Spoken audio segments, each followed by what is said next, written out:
अस्सलाम वालेकुम, बिस्मिल्लाहिर्रहमानिर्रहीम। उम्मीद है कि आप लोग भी ठीक ठाक होंगे और खैरियत से होंगे। आज का जो हमारा टॉपिक है वो अपर गैस्ट्रोइंटेस्टिनल ट्रैक्ट के बारे में मैं आपको डिजीज़ के बारे में बताने जा रहा हूँ। अपर गैस्ट्रोइंटेस्टिनल ट्रैक्ट में जो नंबर 1 पे जो स्ट्रक्चर आता है उसका नाम एसोफिगस है।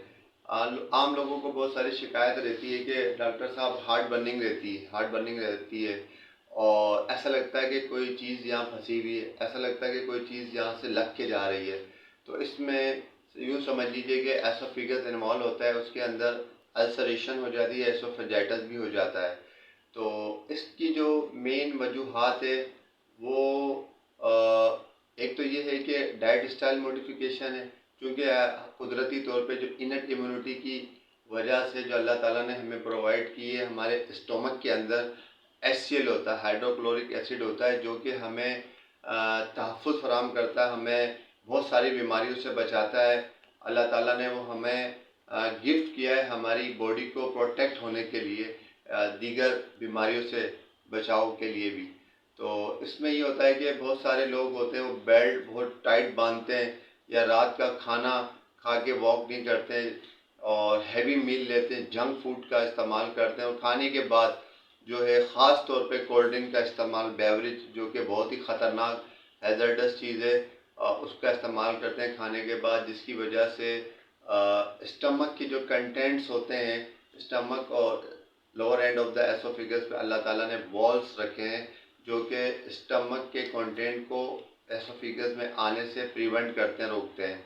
वो बाज़ दफ़ा जो है इन्हीं वजह से लाइफ स्टाइल डाइटरी स्टाइल रीमोडिफिकेशन की वजह से या ख़राबी की वजह से वो उनमें इनकम्पिटेंसी हो जाती है।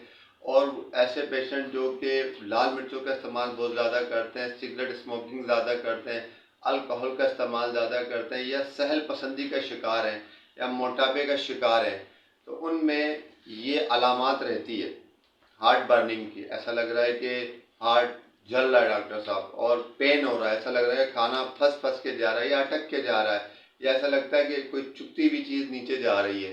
तो समझ लीजिए कि आप you are suffering in the oesophagitis. और इसमें जो है इसमें यही कंप्लेन होती है हार्ट बर्निंग की, जिसकी वजूहत मैंने आपको बता दी है। ठीक है, तो इसमें ये है, हमें बचाव ये करना है कि खाना जल्दी खाना है और वॉक करनी है रात को खाने के बाद, ख़ास तौर पे स्पाइसी लेस खाने खाने हैं, डेयरी प्रोडक्ट का इस्तेमाल ज़्यादा करना है, बेवरेजेस, सॉफ्ट ड्रिंक और spicy food, junk food, smoking और साथ में अल्कोहल, इन तमाम चीज़ों से बचाव करना है। बेल्ट जो है वो हल्का बांधना है ताकि एब्डोमेन के प्रेशर की वजह से मैदे पे ज़ोर पड़ेगा, मैदे की जो कंटेंट है वो एसोफिगस तक, यहाँ तक आ जाते हैं, यहाँ तक एसोफिगस होता है ऊपर तक, नेक तक। तो इन तमाम चीज़ों को से बचाव करना है। और अगर ये हिस्ट्री ज़्यादा लंबी होती है तो फिर वो मेलिग्नेंसी में भी डेवलप हो जाती है, जो कि बहुत कॉमन है हमारे यहाँ, सी एसोफिगस। अब आ जाए नीचे, मैदे के अंदर आ जाए। बहुत सारे लोग कहते हैं डॉक्टर साहब खाने के बाद यहाँ पे ऐसा महसूस हो रहा है, गोला सा बना हुआ है, खाना पड़ा हुआ है, फूला सा रहता है, खाने के बाद हजम नहीं होता है। तो दूसरे नंबर पे उसकी जो मेन वजह है, यही सारी वजूहत हैं जो मैंने आपको बताई है। ठीक है, स्पाइसी खाना खाना, खाने के बाद सो जाना, खाने के बाद पानी पी लेना, खाने के दो पहले पानी का ना इस्तेमाल करना या खाना खाने के 2 घंटे बाद पानी का इस्तेमाल ना करना। अपनी लाइफ में, अपनी डाइट स्टाइल लाइफ के अंदर जो है वो दूध और डेयरी प्रोडक्ट या उससे जो भी मिलती जुलती अशिया हैं उनका इस्तेमाल ना करना, और होटलिंग का ज़्यादा इस्तेमाल करना और जंक फूड का ज़्यादा इस्तेमाल करना, जिसकी वजह से मैदे में गैस्ट्राइटिस हो जाती है, इन्फ्लेमेशन हो जाती है। जो हमारे सेल हैं मैदे में, पाइटल सेल रखे, वो HCl एक्सेसिव अमाउंट में पैदा करते हैं, उनकी प्रोडक्शन बढ़ जाती है, जिसकी वजह से pH भी जो है वो बढ़ जाता है और मैदे के अंदर जो है ज़ख़म, अल्सरेशन का शिकार हो जाता है। दूसरे नंबर पे उसके साथ जो है एसिड पेप्टिक डिजीज़, यानी कि जो इंटेस्टाइन का जो फर्स्ट पार्ट है डुडेनियम में, वहाँ पर भी अल्सरेशन हो जाती है। दोनों के अंदर जो है सेम कंप्लेन है। ठीक है, स्टोमक के अंदर तो खाने के फ़ौरन बाद उल्टी भी की भी शिकायत करते हैं कि खाना खाते हैं डॉक्टर साहब जलन सी महसूस हो जाती है और उल्टी हो जाती है।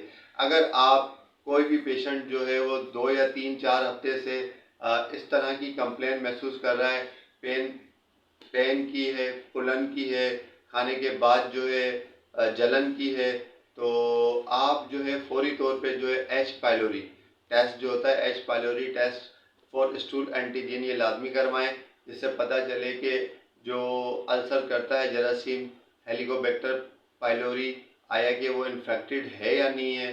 ठीक है, अगर इसके साथ साथ अगर आपकी हेमेटेमेसिस भी हो रहा है या मेलिना की हिस्ट्री है, तो मोस्ट प्रोबेबली के you you you got an deep ulceration and blood is oozing from the affected area, so it may cause hematemesis and melaena.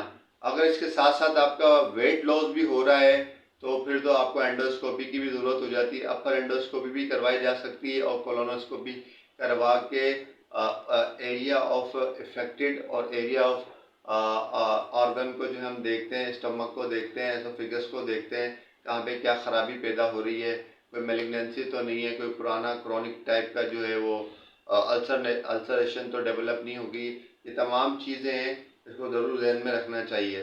तो इन तमाम चीज़ों से बचाव के लिए आपको जो ख़ास तौर पे यही डाइट स्टाइल मॉडिफिकेशन चाहिए और इन तमाम चीज़ों से, स्मोकिंग से और लाल मिर्चों का इस्तेमाल तर्क कर देना चाहिए। पानी का इस्तेमाल, बॉयल वाटर पीना चाहिए। दूध दही का इस्तेमाल, डेयरी प्रोडक्ट का इस्तेमाल बहुत ज़्यादा वाफर मिकदार में करना चाहिए। रात का खाना जल्दी खाना चाहिए और खाने के बाद वॉक करना चाहिए और एक हिस्सा मैदे का खाली भी रखना चाहिए, जिसकी वजह से बहुत सारी बीमारियों से मैदे की ख़ास तौर पे आप बच जाएंगे। और साथ साथ में जो है आप अपने वज़न को भी कंट्रोल करें अकॉर्डिंग टू जो है आपकी हाइट और वेट। आपकी हाइट, एज, बीएमआई आपका जो है वो बराबर होना चाहिए। तो ये सारी वो चीज़ें हैं जो आपको बताई है कि ये 3 अमराज एसोफेजाइटिस से और गैस्ट्राइटिस से और एसिड पेप्टिक डिजीज़ से आपको बचा सकता है। और बहुत सारी, अगर हम इन चीज़ों पे सख्ती से अमल दरामद नहीं करेंगे और बाहर के खाने खाएंगे, खाना खा के पानी पी लेंगे, ठीक है, बेवरेज का इस्तेमाल करेंगे, स्मोकिंग का इस्तेमाल करेंगे, गुटखा, मैमपुरी वगैरह, ये सारी चीज़ें जो कि हैज़र्डस हैं, पॉइजन है, इस्तेमाल करेंगे तो definitely we will suffer in the some kind of upper GIT disease और may be in a month या year it can cause various type of cancer. मुमकिन है कि बकल कैविटी का कैंसर हो जाए, मुमकिन है कि एसोफिगस का कैंसर तो बहुत कॉमन है, हो जाए। तो आप लोगों से गुजारिश है कि आप लोग जो है होटलिंग को कम कर दें, तय कर दें, ठीक है। बाहर के खाने नहीं खाएं, घर के खाने खाएं, उबला हुआ पानी पिएं, ठीक है। पौष्टिक खाने के बाद फ़ौरन पानी ना पिए, खाने के 2 घंटे बाद पिए या खाने से पहले पानी पिए और मैदे का एक हिस्सा ज़रूर खाली छोड़िए, जो कि according to we are Muslim or according to Sharia, before of the taking of the water is a very hazardous. It may resemble to the boil of mirror. You are taking drinking a boil of mirror, or after taking of the meal you are taking a water, तो आप गोया कि उबला हुआ शीशा P रहे हैं और खाने से पहले अगर पानी पी रहे हैं गोया उबला हुआ, वो इस तरह की मानद है कि जिस तरह के आपके सोने की मानद, बीच में पानी पीना ऐसा कि गोया के चांदी की मानद आपको वो बॉडी में असर करेगा। तो इन तमाम चीज़ों से बचाव के लिए आपको सारी चीज़ें बता दी हैं, इन पे आप सख्ती से अमल करें और इन बीमारियों से बच जाएंगे। आसान सी ट्रीटमेंट में है इसकी, इसमें हम बहुत सारे एंटासिड भी देते हैं, ठीक है। एच पाइलोरी एंटीबायोटिक अगर आ जाता है, एच पाइलोरी पॉजिटिव आ जाता है स्टूल के अंदर, तो इसमें 2 तरह की एंटीबायोटिक है। एमॉक्सिल है 1 ग्राम BD फॉर 14 डेज देते हैं, क्लिथ्रोमाइसिन है 500 mg BD फॉर 14 डेज देते हैं। PPI रख लेते हैं, उसमें हम एक और 2 to 3 वीक तक देते हैं या मे बी लॉन्गर ऑन भी किया जा सकता है, depend upon the patient age, condition and his comorbidities. तो और बहुत सारे म्यूकोसल प्रोटेक्टिव एजेंट भी हैं, सुक्रोल सल्फेट भी है, वो भी हम इसमें देते हैं। तो आसानी से, बहुत आसान सी ट्रीटमेंट है इसकी और इजी है, ख़ात्मा हो सकता है। हमारी million of the people are suffering in the stomach problem, acid peptic disease में, गैस्ट्राइटिस में, एसोफेजाइटिस में।